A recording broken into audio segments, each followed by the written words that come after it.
नमस्कार, स्वागत है आप सबका दिन भर की तमाम बड़ी और अहम खबरों के साथ मैं हूं कवींद्र। शुरुआत हेडलाइन से। अमेरिका में नए राष्ट्रपति के चुनाव के लिए मतदान जारी। हिलेरी क्लिंटन और डोनाल्ड ट्रंप के बीच मुकाबला। ज्यादातर सर्वेक्षणों में हिलेरी को मामूली बढ़त।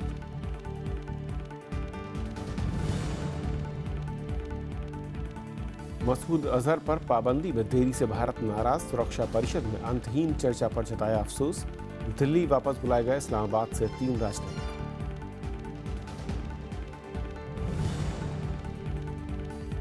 दिल्ली में प्रदूषण पर सुप्रीम कोर्ट का आदेश। 48 घंटे में साझा न्यूनतम कार्यक्रम पेश करे केंद्र। फसलों के अवशेष जलाने पर पड़ोसी राज्यों को एनजीटी की फटकार।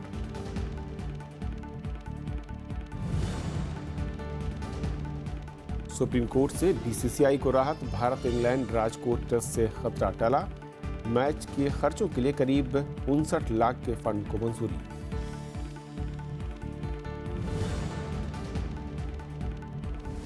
आदिवासी हत्या मामले में डीयू प्रोफेसर नंदिनी सुंदर का आरोपों से इनकार। कहा फंसा रही है छत्तीसगढ़ पुलिस। बस्तर में डीयू और जेएनयू के प्रोफेसरों पर मामला दर्ज।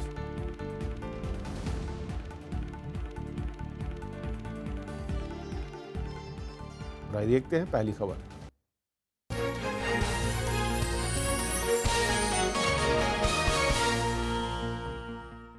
अमेरिका में राष्ट्रपति चुनाव के लिए वोटिंग हो रही है और इन चुनावों में डेमोक्रेटिक उम्मीदवार हिलेरी क्लिंटन और रिपब्लिकन उम्मीदवार डोनाल्ड ट्रंप आमने सामने हैं। अगर हिलेरी जीतती हैं तो वो अमेरिका की पहली महिला राष्ट्रपति होंगी और अगर ट्रंप जीतते हैं तो राष्ट्रपति बनने वाले गैर राजनीतिक शख्स होंगे। जानकार मानते हैं कि पर्पल स्टेट यानी स्विंग स्टेट ही तय करेंगे कि अगला राष्ट्रपति कौन होगा। मतदान की ये तस्वीरें अमेरिका के अलग अलग राज्यों की हैं, जहां सुबह से ही मतदान केंद्रों पर लोगों की कतारें नजर आ रही हैं। 45वें राष्ट्रपति के चुनाव के लिए न्यू हैम्पशायर के डिक्सविले नॉच में पहला वोट डाला गया, जबकि 4 करोड़ 20 लाख से ज्यादा मतदाता जल्द मतदान के अधिकार के तहत पहले ही वोट डाल चुके हैं। इस बीच डेमोक्रेटिक उम्मीदवार हिलेरी क्लिंटन और रिपब्लिकन उम्मीदवार डोनाल्ड ट्रंप ने मतदाताओं को लुभाने की आखिरी कोशिश की और एक दूसरे पर तीखे वार किए। क्लिंटन ने लेडी गागा और पति बिल क्लिंटन के साथ नॉर्थ कैरोलिना में रैली की, तो ट्रंप ने मिशिगन में हजारों समर्थकों को संबोधित किया। We're hours away from a once-in-a-lifetime change. We're going to have real change, not Obama change. Now it's up to the American people to deliver justice at the ballot box. It is a choice between division or unity, between strong, steady leadership or a loose cannon who could risk everything. ताज़ा चुनाव सर्वेक्षणों में Hillary ने Trump पर मामूली बढ़त बरकरार रखी है। लगभग सभी प्रमुख सर्वेक्षण हिलेरी की जीत का संकेत दे रहे हैं, लेकिन ट्रंप टक्कर वाले कुछ अहम राज्यों में जीत को लेकर आश्वस्त नजर आ रहे हैं। अमेरिका के उत्तर पूर्व और पश्चिमी राज्यों को डेमोक्रेटिक पार्टी का गढ़ माना जाता है, उन्हें ब्लू स्टेट्स कहा जाता है। उसी तरह दक्षिण और मध्य पश्चिमी राज्यों को रिपब्लिकन पार्टी का गढ़ माना जाता है, उन्हें रेड स्टेट्स कहा जाता है। जबकि 13 राज्य ऐसे हैं जहां स्थिति कभी भी साफ नहीं रहती। इन्हीं राज्यों को पर्पल स्टेट्स कहा जाता है। ऐसे में पर्पल स्टेट्स या स्विंग स्टेट्स में मतदाताओं का रुख ही अमेरिका के अगले राष्ट्रपति का फैसला करेगा। Bureau report, Rajya Sabha TV. अमेरिकी राष्ट्रपति चुनाव की प्रक्रिया काफी लंबी चलती है। आम नागरिकों की चुनाव में सीधी भागीदारी होने के बावजूद आखिरी फैसला चुनिंदा लोगों के वोट से होता है, जिसे इलेक्टोरल कॉलेज कहा जाता है। आइए जानते हैं कि क्या है अमेरिका में राष्ट्रपति चुनाव की पूरी प्रक्रिया। हर 4 साल में होने वाले अमेरिका के राष्ट्रपति चुनाव की शुरुआत प्राइमरी इलेक्शन से होती है। प्राइमरी इलेक्शन यानी अपनी पार्टी में उम्मीदवारी की रेस जीतने के बाद दोनों उम्मीदवार आम चुनाव में आमने सामने होते हैं। इसमें जनता इलेक्टर्स का चुनाव करती है। आम चुनाव के मतदान का तरीका भी प्राइमरी चुनाव के जैसा ही है। जैसे प्राइमरी इलेक्शन में डेलीगेट्स चुने जाते हैं, वैसे ही आम चुनाव में इलेक्टर्स चुने जाते हैं। इसे इलेक्टोरल कॉलेज कहा जाता है। इसके बाद उम्मीदवारों की किस्मत का फैसला 538 सदस्यीय इलेक्टोरल कॉलेज के हाथ में चला जाता है, जो राष्ट्रपति और उपराष्ट्रपति पद के उम्मीदवार का चुनाव करते हैं। 538 सदस्यों का इलेक्टोरल कॉलेज अमेरिका के दोनों सदनों प्रतिनिधि सभा और सीनेट की तादाद का जोड़ है। राष्ट्रपति का चुनाव जीतने के लिए किसी भी उम्मीदवार को कम से कम 270 वोट की जरूरत होती है। आम चुनाव में दोनों उम्मीदवारों को बराबर इलेक्टोरल वोट मिलने की हालत में राष्ट्रपति का चुनाव अमेरिका की प्रतिनिधि सभा करती है, जबकि टाई की सूरत में उपराष्ट्रपति पद का फैसला सीनेट के पास होता है। Bureau report, Rajya Sabha TV. अमेरिकी चुनाव पर और बातचीत करने के लिए हमारे साथ फॉर्मर एम्बेसडर शंकर मुखर्जी साहब हैं। सर, स्वागत है आपका। नमस्कार। जिस तरीके से वोटिंग चल रही है और जो अब तक तमाम सर्वेक्षण हैं, बहुत ही कांटे की टक्कर बताई जा रही है, आपकी नज़र में क्या बड़े फैक्टर हैं जो किसी की जीत या हार के लिए सबसे बड़े कारण बन सकते हैं इस बार? देखिए, जैसे आपके रिपोर्ट ने कहा, उनका जो सिस्टम है थोड़ा कॉम्प्लेक्स है। स्ट्रेट फॉरवर्ड वोटिंग एक कैंडिडेट और दूसरे कैंडिडेट के लिए नहीं है, क्योंकि ऐसा भी होता है कि पॉपुलर वोट जो है उसका, जिसके लिए पॉपुलर वोट, जो पॉपुलर वोट में जीत जाता है लेकिन वो प्रेसिडेंसी हार सकता है, जैसे कि एल गोर और जॉर्ज बुश के इलेक्शन में हुआ।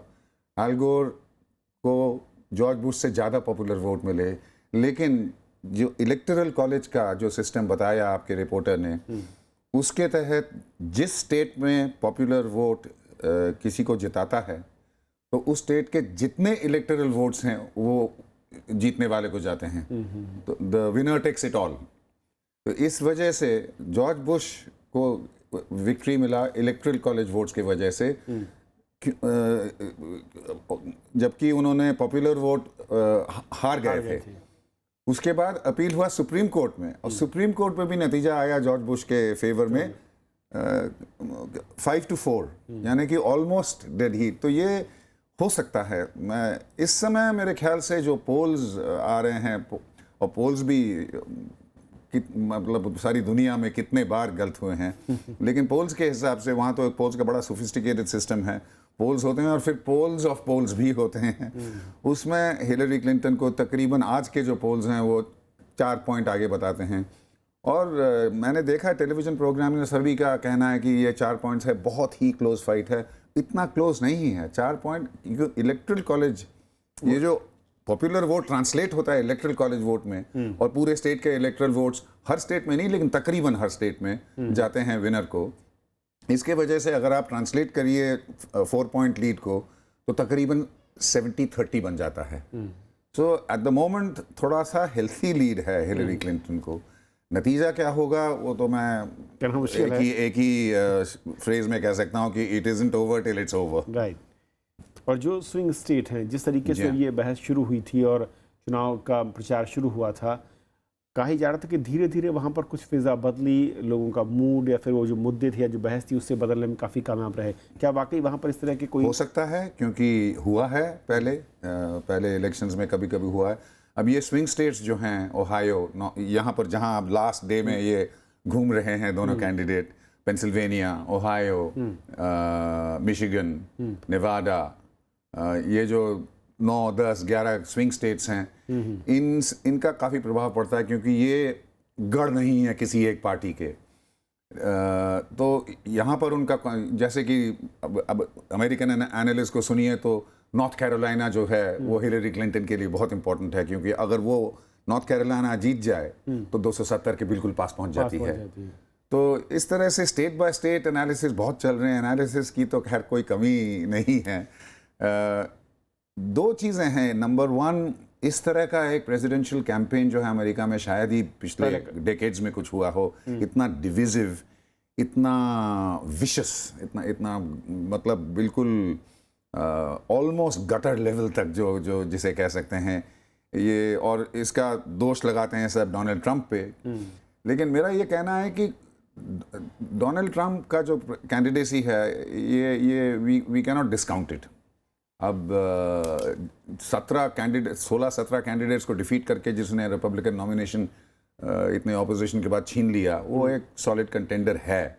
और मिडिल अमेरिका में जो वाइट अमेरिकन्स हैं, जो कॉलेज में नहीं गए हैं, जो अपनी नौकरी का सोच रहे हैं, जो सारा आरोप इमिग्रेशन पे लगाते हैं, इमिग्रेंट्स पे लगाते हैं, जो डोनाल्ड ट्रंप का भाषा है, उसने वो मुद्दे खड़े कर दिए हैं सब लोगों के सामने, जो पहले लोग कहने को थोड़ा डरते थे या कारपेट के नीचे छुपाते थे या हिपोक्रिटिकली डील करते थे। तो डोनाल्ड ट्रंप अगर हार भी गया, जो मुद्दे उसने उठाए हैं ये थोड़ा गूंजता रहेगा अमेरिका में। मुझे याद पड़ रहा है जब ये शुरू हुआ था और जब डोनाल्ड ट्रंप ने अपने पार्टी में लीड लेते हुए आगे बढ़े थे, और आपने कहा भी था कि जो आज लोग उनको हल्के में ले रहे हैं, जैसे जैसे चुनाव आगे बढ़ेगा वो शायद उतनी ही ज़्यादा मजबूत दावेदारी पेश करे। वाकई बिल्कुल वैसा ही दिखा। जी हाँ, वैसा ही दिख रहा है, क्योंकि देखिए उसके अगेंस्ट क्या क्या नहीं है। मिसोजिनिस्ट, जेनोफोबिया, जैसे हिलरी ने बोला लूज कैनन, पता नहीं और कितना मतलब पर्सनल लाइफ में औरतों की तरफ जो एटीट्यूड वगैरह वगैरह, अगर आप इनकी लिस्ट बनाइए तो ऐसा लगता है कि इस आदमी को तो कोई छूने को तैयार नहीं होना चाहिए। लेकिन जो जिस तरह से कैंपेन गया है, जिस तरह से माहौल बना हुआ है इस समय अमेरिका में, और अमेरिका एक बहुत ही कोहेसिव सोसाइटी नहीं है। अमेरिका में भी तरह तरह के सेग्रीगेशंस हैं, अब भी हैं, आक्रोश है, इकोनॉमी बढ़ी नहीं, 10 साल से तनख्वाहें नहीं बढ़ी हैं, अनएम्प्लॉयमेंट 9% से ज़्यादा है। और इसमें ट्रंप टाइप का मैसेज काफ़ी लोगों तक पहुंचता है जो किसी और पे आरोप लगाना चाहते हैं। मेक्सिकन इमिग्रेंट्स हैं, ये हमारे नौकरियां छीन रहे हैं, इमिग्रेंट्स मुस्लिम इमिग्रेंट्स को आने नहीं देंगे क्योंकि सब टेररिस्ट हैं, जो पब्लिक में मूड जैसे ब्रेक्सिट में हुआ एक उससे थोड़ा कम लेवल पे, लेकिन उस तरह के मैसेजेस, पॉपुलिस्ट मैसेजेस, ये जनता में रेजोनेट करते हैं। मेरे ख्याल से अब लगता है कि जितने जैसे कैंपेन अभी तक बढ़ा है और आज तो शुरू भी हो गया है वोटिंग, और अर्ली वोटिंग में तो खैर 4 करोड़ से ज़्यादा वोट्स आ चुके हैं, जिसमें हिलरी क्लिंटन लीड कर रही हैं। लेकिन ये क्या कहते हैं, जो कोर सपोर्टर्स हैं ट्रंप के, वो हटेंगे नहीं मेरे ख्याल डोनाल्ड ट्रंप से। शायद स्विंग स्टेट्स में कुछ इधर उधर स्विंग्स हों, लेकिन फिर भी मैं यही बताऊंगा कि मतलब you can not discount straight away, ये नहीं कह सकते कि वो जीत गई हैं। बिल्कुल। और अभी तक जिस तरीके से तमाम, मैं कहूँ कि जो वहाँ के सर्वे हैं या फिर टीवी डिबेट्स में आ रहा है, वो भी ये कह रहे हैं कि बहुत ही नेक टू नेक फाइट सामने आएगी और हालांकि नतीजे तय करेंगे कि कौन जीतता है। फिलहाल बहुत बहुत शुक्रिया सर आपका इस चर्चा में शामिल होने के लिए। Thank you. और ये थी हमारी पहली खबर।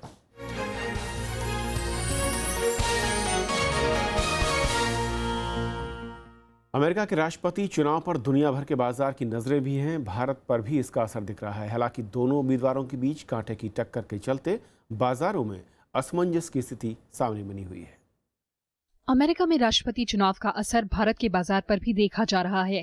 राष्ट्रपति पद की उम्मीदवार हिलरी क्लिंटन को निजी मेल सर्वर मामले में FBI से क्लीन चिट मिलने के बाद सोमवार को सेंसेक्स में 185 अंक की बढ़त दिखाई दी। जानकारों का मानना है कि हिलरी क्लिंटन का चुनाव जीतना भारतीय बाजार के लिए फायदेमंद साबित होगा, जबकि डोनाल्ड ट्रंप के जीतने पर अस्थिरता पैदा हो सकती है। क्लिंटन जीतती है तो आई थिंक जो एक बहुत सारी अनसर्टेनिटी क्रिएट हो गई थी मार्केट के अंदर, और जिसकी वजह से पिछले 10-15 दिन में हमने देखा कि मार्केट नीचे भी आया था और सेलिंग हो रही थी, वो स्टॉप हो जाएगी। अगर ट्रंप जीत जाते हैं तो मार्केट के अंदर एक अनसर्टेनिटी फिर से बन जाएगी। भारत की कई सूचना प्रौद्योगिकी और फार्मा कंपनियां अमेरिका में बड़े पैमाने पर कारोबार करती हैं। ऐसे में हिलरी क्लिंटन की दवाओं की कीमतों पर नियंत्रण की नीति इन कंपनियों पर असर डाल सकती है। वहीं डोनाल्ड ट्रंप के आउटसोर्सिंग और प्रवास पर लगाम लगाने से भारतीय बाजारों पर बुरा असर पड़ने की संभावना है।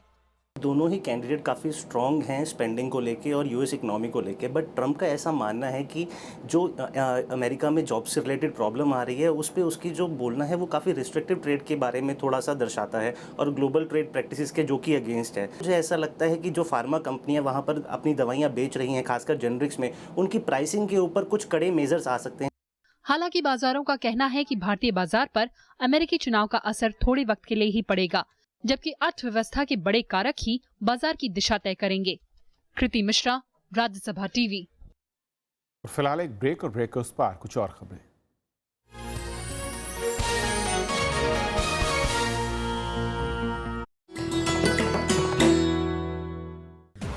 MC मैरी कॉम सफलतम भारतीय महिला मुक्केबाज, विश्व चैंपियनशिप में 5 स्वर्ण और 1 रजत, लंदन ओलंपिक्स में कांस्य और एशियन गेम्स में कांस्य पदक विजेता।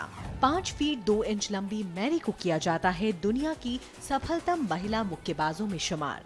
खेलों में वरिष्ठ योगदान के लिए उन्हें मिले हैं पद्म भूषण, अर्जुन अवार्ड और राजीव गांधी खेल रत्न पुरस्कार।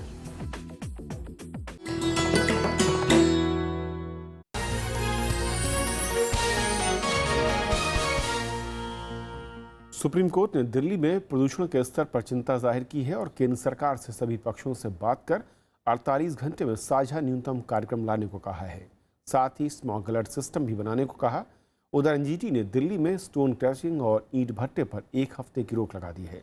साथ ही 5 राज्यों को आदेश लागू कराने के लिए एक प्रणाली बनाने को कहा है। दिल्ली में वायु प्रदूषण के खतरनाक स्तर को लेकर सुप्रीम कोर्ट में मंगलवार को सुनवाई हुई। कोर्ट ने वायु प्रदूषण को खतरनाक बताते हुए इससे निपटने के लिए उठाए जा रहे कदमों की सरकार से जानकारी मांगी। कोर्ट ने केंद्र से राज्यों के साथ चर्चा कर गुरुवार तक न्यूनतम साझा कार्यक्रम बनाकर कोर्ट में पेश करने को कहा। इस मामले में अगली सुनवाई 10 नवंबर को होगी। चीफ जस्टिस ने कहा, अगर प्रदूषण डबल हो जाता है जो सेफ लिमिट से है तो क्या आप सब स्कूल बंद कर देंगे? अगर उससे भी ज़्यादा होता है तो क्या आप सारी गाड़ियां हटा देंगे सड़कों से? और अगर उससे भी ज़्यादा होता है तो आप क्या पूरे शहर को बंद करेंगे? तो इस मेल का आप एक डिज़ास्टर रिस्पांस बताइए, एक कॉमन मिनिमम ग्रेडेड रिस्पांस बताइए। इससे पहले दम घोंटने वाले प्रदूषण पर एनजीटी ने दिल्ली, हरियाणा और पंजाब की सरकारों को फटकार लगाई। एनजीटी ने दिल्ली सरकार से पूछा कि स्कूल बंद करने से पहले सर्वे किया गया था। साथ ही पटाखों पर बैन के लिए जारी नोटिफिकेशन और पावर प्लांट का ऑडिट प्लान दिखाने के लिए कहा। वहीं पड़ोसी राज्यों को फसल के अवशेष जलाने पर रोक लगाने में नाकाम रहने पर नाराजगी जताई। जो पहले आदेश थे उसको कहां तक इम्प्लीमेंट कर पाए हैं ये लोग, और उसकी वजह से पूरी जो दिल्ली का जो वातावरण जो अफेक्ट हुआ है उसको लेकर काफ़ी कुछ पूछा गया और इधर से भी काफ़ी कुछ बताया गया। सुप्रीम कोर्ट के जो आदेश आएंगे और जो भी कार्रवाई होगी उसके बाद दोबारा से यह मैटर कल सुना जाएगा। इधर दिल्ली सरकार ने केंद्र के उस दावे को खारिज किया है कि पड़ोसी राज्यों की वजह से दिल्ली में महज 20% प्रदूषण हुआ है। नॉर्मली मैं मानता हूँ दिल्ली में पोल्यूशन बहुत ज़्यादा है, नॉर्मली भी ज़्यादा है, अक्टूबर में भी ज़्यादा था, सितंबर में भी ज़्यादा, हमेशा से ज़्यादा रहता है। बट आज की डेट में 20% नहीं हुआ। एवरेज करेंगे तो 20% निकलेगा, पूरे साल का एवरेज कर देंगे आप, या 6 महीने का एवरेज करेंगे। परंतु आज की डेट में देखेंगे तो 70% फसलें जलने की वजह से है। दिल्ली के उपराज्यपाल नजीब जंग ने कल उच्च स्तरीय बैठक बुलाई थी। इसमें 7 दिनों तक निर्माण कार्यों पर रोक लगाने, 15 साल पुराने डीजल वाहनों के डी रजिस्ट्रेशन समेत कई उपाय लागू करने का फैसला किया है। दिल्ली में करीब 10 दिनों से वायु प्रदूषण का स्तर सामान्य से कई गुना ज्यादा दर्ज किया गया है। रविंद्र सिंह शोरान, राज्यसभा टीवी। कल से होने वाले राजकोट टेस्ट मैच के लिए सुप्रीम कोर्ट ने बीसीसीआई को करीब 59 लाख रुपए जारी करने का आदेश दिया है। बीसीसीआई ने अर्जी दाखिल की थी कि पैसे के अभाव में भारत और इंग्लैंड के बीच मैच रद्द करना पड़ सकता है। राजकोट में भारत और इंग्लैंड के बीच पहला टेस्ट मैच पूर्व निर्धारित कार्यक्रम के अनुसार बुधवार से होगा। बीसीसीआई की याचिका पर सुनवाई करते हुए कोर्ट ने 58,66,000 रुपए जारी करने का आदेश दिया है, लेकिन इसे सौराष्ट्र क्रिकेट संघ की जगह सीधे संबंधित पक्षों को देने के लिए कहा गया है। कोर्ट ने 3 दिसंबर तक होने वाले मैचों के लिए यही व्यवस्था जारी रखने के लिए कहा है। लॉ होता है, ये मतलब नहीं है कि 18 जुलाई के ऑर्डर को 5 महीना हो जाने के बाद कोई ना कोई बहाना लेके आप या तो जस्टिस लोढ़ा कमेटी के पास जा रहा है या बीसीसीआई हर हथकंडा अपना रहा है कि इम्प्लीमेंट नहीं हो। कोर्ट ने लोढ़ा पैनल को विशेषज्ञ और प्रशासनिक कर्मचारियों के जरिए मैच में खर्च का आकलन करने को कहा है। बीसीसीआई अपने आप को समझता है कि हम देश के कानून के ऊपर हैं। उनको मालूम है कि यह एक जजमेंट है और जजमेंट के लिए उनको काम करना ही होगा। यदि वो नहीं करेंगे तो उनको जेल जाना पड़ेगा। यह कोई सरकारी संस्था तो है नहीं, उसका कोई डिपार्टमेंट तो नहीं है जिसको यूज, मिसयूज और अब्यूज इन लोगों ने किया है। इससे पहले बीसीसीआई ने सुप्रीम कोर्ट में कहा कि फंड नहीं मिलेगा तो टेस्ट मैच नहीं हो पाएगा। सुप्रीम कोर्ट ने लोढ़ा समिति की सिफारिशें लागू नहीं करने तक बीसीसीआई के फंड जारी करने पर रोक लगा रखी है। Ravindra Singh Shuran, Rajya Sabha TV. NDTV India पर एक दिन के बैन के मामले की सुनवाई को सुप्रीम कोर्ट ने 5 दिसंबर तक टाल दिया है। कोर्ट ने कहा कि सरकार ने बैन को फिलहाल स्थगित कर दिया है, इसीलिए इस मामले में अब कोई जल्दबाजी नहीं है। एनडीटीवी ने सूचना एवं प्रसारण मंत्रालय के 9 नवंबर को एनडीटीवी इंडिया के प्रसारण पर बैन लगाने के आदेश को चुनौती दी है। सरकार ने NTV इंडिया पर इसी साल जनवरी में पठानकोट एयरफोर्स बेस पर हुए आतंकवादी हमले के दौरान संवेदनशील जानकारी का प्रसारण करने का आरोप लगाते हुए यह आदेश दिया था।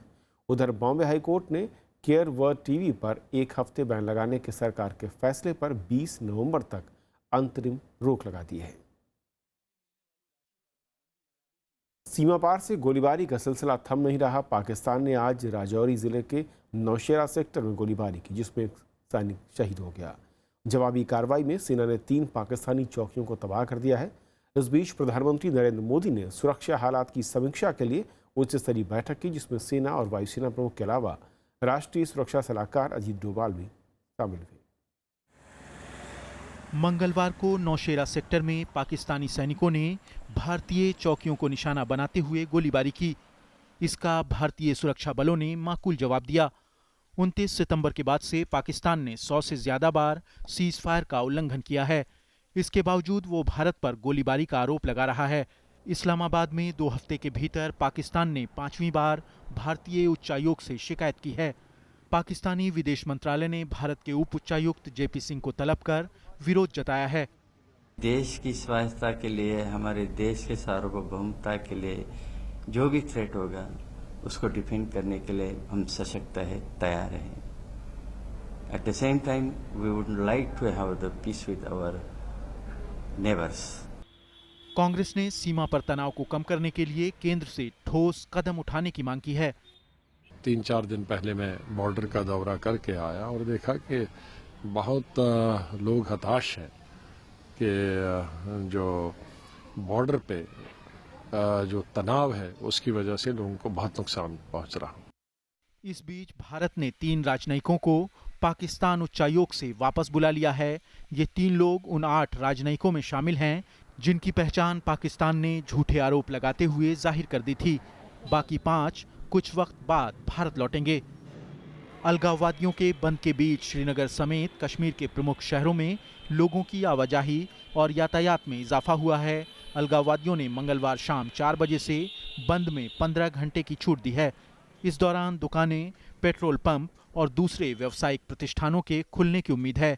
8 जुलाई को आतंकी बुरहान वानी के मारे जाने के बाद से ही कश्मीर घाटी में तनावपूर्ण हालात बने हुए हैं। Bureau report, Rajya Sabha TV. Bharat ने जैश ए मोहम्मद सरगना मसूद अजहर को आतंकी घोषित करने पर कोई फैसला न लेने के लिए संयुक्त राष्ट्र सुरक्षा परिषद की आलोचना की है। यूएन में भारत के स्थायी प्रतिनिधि सैयद अकबरुद्दीन ने सुरक्षा परिषद में कहा कि हर दिन किसी न किसी क्षेत्र में आतंकवादी घटनाएं हो रही हैं और ऐसे में आतंकवादी संगठनों के नेताओं पर प्रतिबंध लगाने में 9 माह लगा दिए। उन्होंने कहा कि सुरक्षा परिषद अपने ही समय के जाल और सियासत में फंस चुकी है।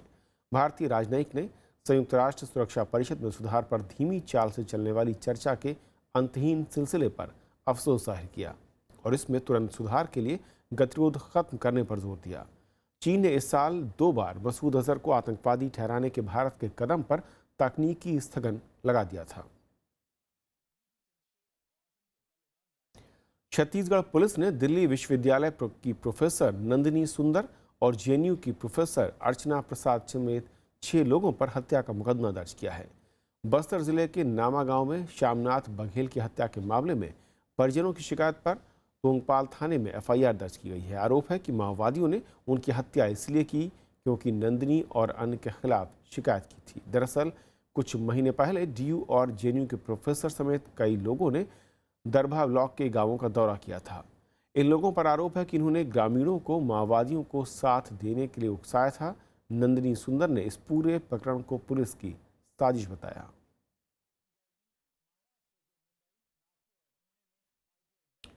वरिष्ठ पत्रकार और राज्यसभा टीवी के मशहूर कार्यक्रम द बिग पिक्चर के एंकर गिरीश निकम का अंतिम संस्कार बुधवार को उनके गृहनगर बेंगलुरु में होगा। आज उनका पार्थिव शरीर अंतिम दर्शनों के लिए राज्यसभा टीवी के मुख्यालय में रखा गया। सोमवार शाम को दिल का दौरा पड़ने से उनका निधन हुआ था। गिरीश निकम के निधन पर उपराष्ट्रपति मोहम्मद हामिद अंसारी, कांग्रेस अध्यक्ष सोनिया गांधी और केंद्रीय मंत्रियों समेत पत्रकारिता जगत के जुड़े लोगों ने शोक जताया है। पत्रकार गिरीश निकम का पार्थिव शरीर जब अंतिम दर्शन के लिए राज्यसभा टीवी मुख्यालय लाया गया तो उनसे जुड़े सभी लोगों की आंखें नम थीं। कई आला नेता और केंद्रीय मंत्रियों ने आरएसटीवी दफ्तर में गिरीश निकम को श्रद्धा सुमन अर्पित किए। ये बहुत दुखी का बात है। It's a great loss to this press industries. मैं तो मेरा बहुत अच्छा दोस्त, हम दोनों एक ही स्टेट से आते हैं। ये एक बहुत बड़ा शौक है कि इस तरीके से मतलब अचानक वो गुजर गए और हमारे बीच में नहीं है। गिरीश को तो मैं कई अरसों से जानता हूँ, मतलब और उनको जानता भी हूँ, उनकी कमिटमेंट क्या है, उनके वैल्यूज़ क्या है। स्टार ऑफ मैसूर नाम के अखबार से पत्रकारिता का आगाज करने वाले Girish Nikam Indian express, India today समेत कई मीडिया संस्थानों में रहे। राज्यसभा टीवी की शुरुआत से ही वो चैनल से जुड़े रहे। उनके निधन को पत्रकारिता जगत से जुड़े लोगों ने अपूरणीय क्षति बताया। एकदम जिसको कहते हैं ना, ट्रू ब्लू प्रोफेशनल थे अपने काम के प्रति। और उनका परिवार जैसे बता रहा था, पिछले साल जब उनको हार्ट प्रॉब्लम हुआ तो कहते थे कि मैं जब जाऊं तो काम करते हुए जाऊं, और उसी तरीके से हो गए। शो किया, वो शो भी किस इशू पे था, freedom of the press. Rajya Sabha के महासचिव शमशेर के शरीफ के अलावा कई आला अधिकारियों ने भी गिरीश निकम को श्रद्धांजलि दी। निधन से 1 घंटे पहले उन्होंने NDTV ban, media freedom and national interest पर बिग पिक्चर कार्यक्रम की रिकॉर्डिंग की थी। आइए देखते हैं इस आखिरी शो में उनके अंतिम शब्द। We'll wait and watch how this whole issue will progress. Now that the NDTV India has gone to the Supreme Court will have to look into this matter. Thanks to all my guests. Please keep watching. We'll come back with another issue, the big picture, same time tomorrow.